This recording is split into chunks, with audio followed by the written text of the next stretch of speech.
கண்ணியத்துக்குரிய மேலான பெரியார்களே சகோதரர்களே, அல்லாஹ் குர்ஆன்ல மௌத் என்ற வார்த்தையை கிட்டத்தட்ட 70 இடங்கள்ல பேசுறான். மௌத் என்ற வார்த்தை மட்டும் குர்ஆன்ல 70 இடங்கள்ல சொல்லப்பட்டு மனிதனுக்கு அல்லாஹ் ஞாபகப்படுத்துறான். மனிதனே, உலகத்துடைய வாழ்க்கையை கண்டு ஏமாந்து பேசினாது. இந்த உலகத்துக்கு ஓண்ட உள்ளத்தை பறி கொடுத்து இங்குள்ள காசு பணங்கள் சொத்து செல்வங்கள் ஆட்சி அதிகாரங்கள் ஆற்றல் திறமைகள் பதவி மோகம் இப்படி ஓண்ட வாழ்க்கையை இதில் நீ ஏமாந்து கழிச்சிடாது.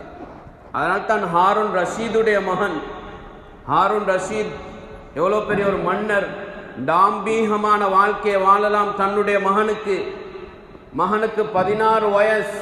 மகன் சொல்ற புத்திமதி தன்னுடைய தோழர்களுக்கு, இந்த முழு உலகத்தில் வாழக்கூடிய மக்களுக்கும் ஹாரூன் ரஷீதுடைய மகன் சொன்ன புத்திமதி என்ன தெரியுமா? யா சாஹி